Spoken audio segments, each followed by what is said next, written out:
budaya. Budaya ini dalam literasi digital, jangan karena kita ini melihat teknologi digital yang luar biasa, lantas budaya diabaikan.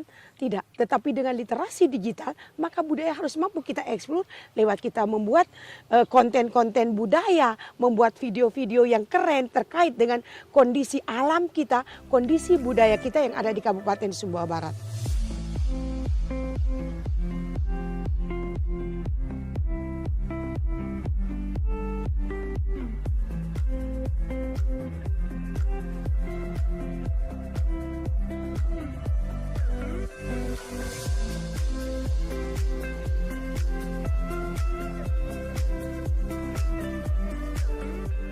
Assalamualaikum warahmatullahi wabarakatuh. Halo sahabat cerdas, kembali lagi dengan saya Nurul Anidar di Ruang Podcast SMAN 1 Poto Tanu. Sahabat cerdas, dahulu memiliki kemampuan dasar bisa membaca, bisa menulis, mungkin sudah cukup. Tapi sekarang setiap orang yang terkoneksi ke internet juga dituntut untuk memiliki kecakapan digital. Cakap digital artinya selain bisa mengoperasikan gadget, juga harus mampu memanfaatkan teknologi digital secara produktif. Terhindar dari konten-konten negatif, terjaga keamanannya, serta dapat berkreasi dan berinovasi dengan memanfaatkan teknologi digital. Nah, sahabat cerdas, kali ini kita sudah ditemani oleh Ibu Kusnarti SPD selaku Kadis Dikbud Kabupaten Sumbawa Barat untuk kita ajak berbincang-bincang ringan mengenai bagaimana ya cara menyiapkan generasi yang memiliki kecakapan literasi digital. Langsung aja ya kita sapa. Halo Ibu. Halo juga. Coba boleh disapa sahabat cerdas di rumah Ibu. Halo sahabat cerdas semua. Assalamualaikum. Waalaikumsalam. Ibu, apa kabar hari ini? Alhamdulillah baik. Dan lebih baik lagi didampingi Mbak yang cantik ini. Terima kasih Ibu. Ibu berbicara mengenai generasi dan kecakapan digital.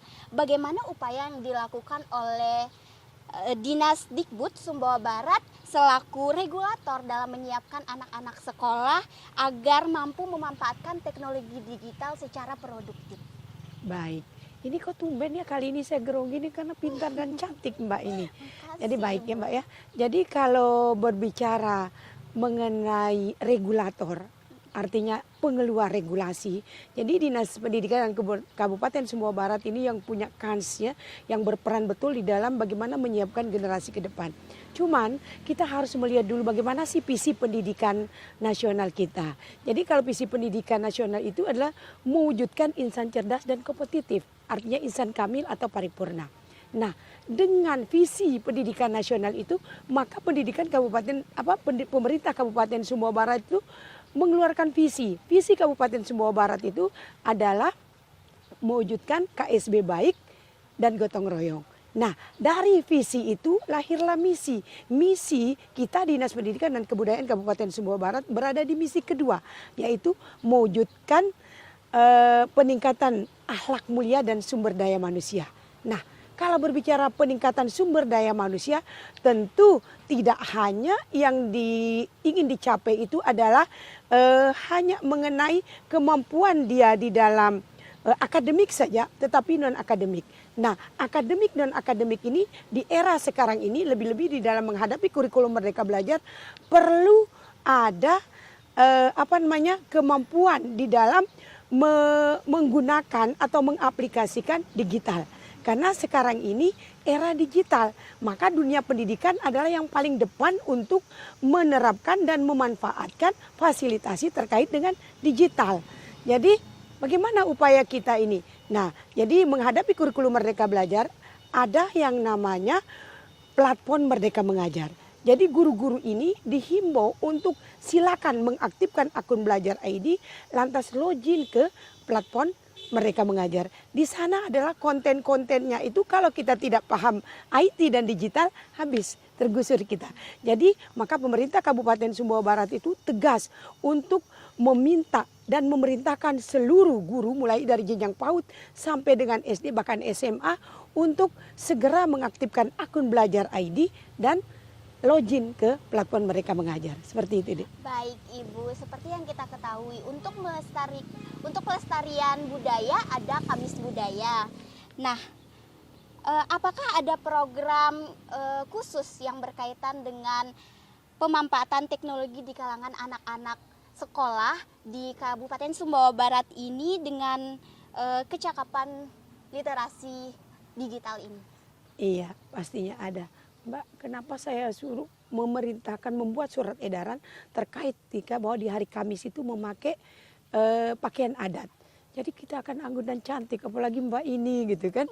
Jadi kalau berbicara dengan Kamis Budaya, jadi tidak hanya kostumnya saja memakai baju adat, tetapi di dalamnya ada program-program di mana di sana dia buat program bagaimana sih permainan tradisional, masakan tradisional, kemudian kesenian tradisional. Nah, kaitannya dengan literasi digital ini kita memanfaatkan teknologi, anak-anak ini kan disuruh buat video gitu kan. Video-video terkait dengan bagaimana sih budaya kita itu, kemudian bagaimana sih tari tradisional ini, dan ini dilombakan. Karena apalagi kemarin di saat-saat COVID itu kan tidak mungkin kita bisa bertatap muka langsung lewat beberapa program terkait dengan FLS 2SN, tetapi lebih lewat shooting-shooting video-video yang dikirim. Dan ini adalah salah satu bentuk kita mengembangkan literasi digital lewat pemanfaatan budaya-budaya tradisional. Baik, keberadaan teknologi digital ini di samping membawa hal-hal positif juga perlu diwaspadai adanya konten-konten negatifnya ya Ibu. Nah, berkaitan dengan hal ini, apakah ada upaya yang dilakukan untuk memproteksi anak-anak sekolah dari konten-konten yang negatif? Iya, pastinya Mbak, selalu apa namanya? Antara positif negatif, siang malam tetap selalu ada. Lantas apakah kita berpikir karena dengan kemajuan ilmu pengetahuan dan teknologi ini, oh ada sisi negatifnya, lantas kita tidak mau mengembangkan itu. Tetapi ayo, itu kan semua hal apa saja pasti ada sisi negatifnya. Tetapi dengan adanya sisi negatif, inilah peran guru di dalam pendampingan setiap kegiatan. Misalnya saja, sekarang kan era digital, tidak mungkinlah dihindari anak-anak untuk tidak membawa HP misal ke sekolah. Karena penting sekali juga HP untuk mencari informasi-informasi kekinian terkait dengan kegiatan-kegiatan pembelajaran. Nah, jadi di dalam pelaksanaan kegiatan pembelajaran anak di saat membawa HP, maka inilah butuh dia peran guru untuk meng-cut gitu, mana yang sebenarnya boleh dilihat dan mana konten yang tidak boleh dilihat. Seperti itu, Dik. Jadi di dalam misalnya pembuatan gambar, misalnya mohon maaf, pembuatan gambar, menyuting gambar, pastinya anak-anak juga referensinya salah satunya adalah dari YouTube. Nah, di saat itulah peran guru ini tidak melepas begitu saja anak, tetapi dipantau di dalam setiap kegiatan pembelajaran. Karena sebuah pembelajaran yang sukses itu bukan hasilnya yang diperlukan, tetapi proses tahap demi tahap, step by stepnya ini yang menjadi fokus perhatian, penilaian. Sehingga di dalam prosesnya itu untuk menghasilkan kegiatan akhir, maka perlu pendampingan dari guru. Sehingga kegiatan-kegiatan ini yang menjadi kekhawatiran kita terhadap dampak negatifnya ini bisa diminimalisir. Dan yang paling penting dari semuanya itu, pondasi itu adalah menanamkan nilai-nilai agama. Ibu, pihak-pihak mana saja yang dilibatkan dalam upaya untuk memproteksi anak-anak dari konten-konten yang negatif ini? Iya, sebuah lembaga pendidikan baru dikatakan maju di saat ada 3 yang namanya masyarakat penggerak. Kepala sekolah dan guru di dalamnya satu sekolah. Kemudian yang kedua itu adalah orang tua. Kemudian yang ketiga adalah masyarakat penggerak. Yang mana sih masyarakat penggerak itu? Adalah dunia industri, DUDI, kemudian masyarakat lain, stakeholder atau pemerhati pendidikan.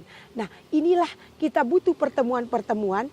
Jadi seringkali kalau pertemuan di sekolah itu dengan orang tua hanya pada saat rapat komite. Sehingga kami dari Dinas Pendidikan dan Kebudayaan menghimbau kepada sekolah untuk sesering mungkin melakukan pertemuan dengan wali murid di dalam rangka untuk memberikan informasi dan layanan kepada orang tua murid bahwa ada hal-hal yang perlu kita jaga dari anak-anak kita terkait dengan perkembangan teknologi. Sehingga dampak-dampak negatif tadi jika seluruh stakeholder yang saya sebutkan tadi, komponen masyarakat penggerak dalam dunia pendidikan ini bisa kita sering berkomunikasi, sering kita sharing, maka insya Allah apa yang menjadi kekhawatiran kita dampak negatif dari perkembangan literasi digital atau dunia digital itu bisa kita minimalisir seperti Baik itu. Ibu, untuk closing statement kita kali ini ya, Ibu, apa harapan Ibu sebagai Kadisdikbud Kabupaten Sumbawa Barat dalam menyiapkan generasi yang memiliki kecakapan literasi digital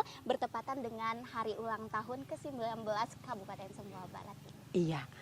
Kalau ada 4 ya, closing statement saya ini ada 4 pilar sebenarnya bagaimana kita berhasil di dalam literasi digital itu. Yang pertama kecakapan, kemudian keamanan, budaya dan etika.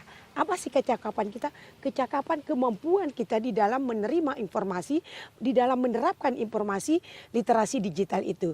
Kemudian keamanan. Keamanan inilah karena tadi kita sebutkan bahwa ada sisi positif, sisi negatif. Di saat kita mampu berkolaborasi dengan 3 masyarakat penggerak ini, maka sisi negatifnya ini kita bisa hindari, yang positif kita terus kembangkan. Budaya. Budaya ini dalam literasi digital, jangan karena kita ini melihat teknologi digital yang luar biasa, lantas budaya diabaikan. Tidak, tetapi dengan literasi digital, maka budaya harus mampu kita eksplor lewat kita membuat konten-konten budaya, membuat video-video yang keren terkait dengan kondisi alam kita, kondisi budaya kita yang ada di Kabupaten Sumbawa Barat. Kemudian etika. Etika ini penting sekali di dalam era digital, artinya bukan berarti, mohon maaf, seringkali kita kalau sudah memegang HP satu di dalam satu keluarga, semua pegang HP, tidak ada komunikasi. Nah, meskipun perkembangan digital sekarang ini sudah jalan, tetapi etika-etika, kesopanan-kesopanan patut terus dikembangkan. Dan inilah informasi-informasi yang terus kita gulir lewat 3 masyarakat penggerak tadi.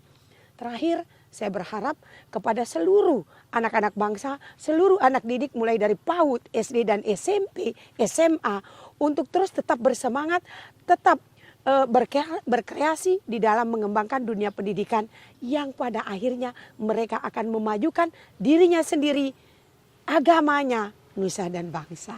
Baik, nah itu dia obrolan ringan kita bersama Ibu Kadisdikbud Kabupaten Sumbawa Barat. Akhir kata, saya Nurul Anidar pamit undur diri. Wabillahi taufiq wal hidayah. Wassalamualaikum warahmatullahi wabarakatuh. Bye-bye. Bye.